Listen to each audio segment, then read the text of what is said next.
This colony of bees here is headed by a 2022 Carpathian queen.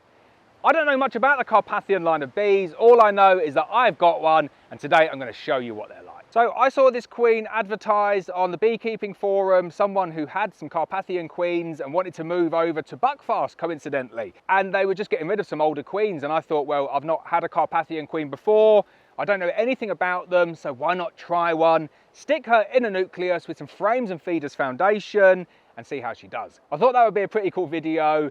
I introduced the queen maybe 6 weeks ago, 5 or 6 weeks ago now. So we should just about get to the point where we can see some of her offspring. What will be interesting in this video is to see if we can see the difference between the Buckfast offspring and the Carpathian offspring as well.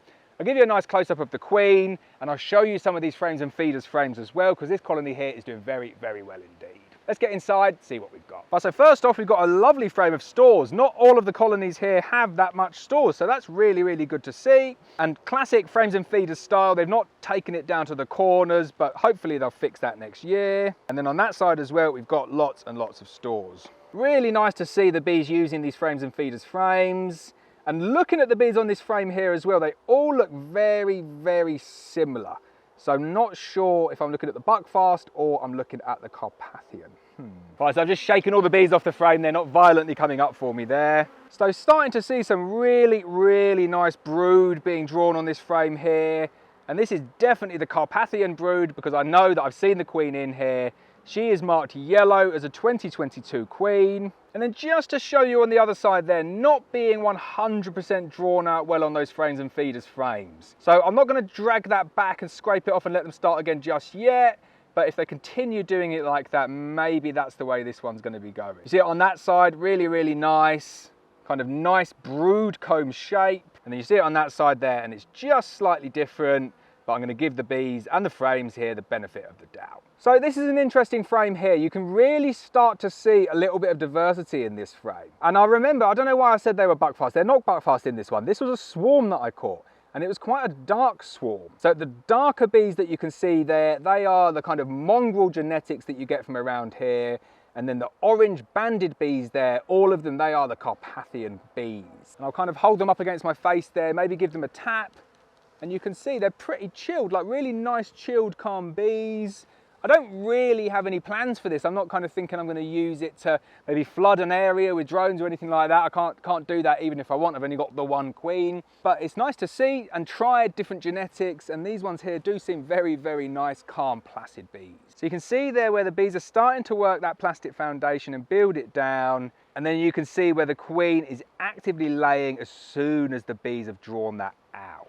I do find with these frames that the bees struggle to keep up with the frames in order for the queen to lay at her maximum capacity. Now that shouldn't be an issue in later years once it's all drawn out. Definitely an issue in terms of build up of the frames and the build up of the colony in that first year though. Still not found that queen, but as you can see, really lovely calm bees. So nothing on that frame there. And again, the bees are struggling a little bit to draw that out.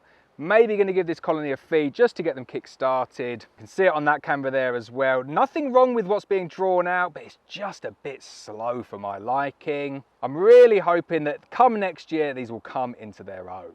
Interesting observation there. This is the only frame that I've found so far where they've chucked in a little bit of drone brood on there. Not much at all, but you can see the beginnings of some open drone brood on that side of the frame. Right, so onto the last frame there. Beautiful frame, and there is our Carpathian queen.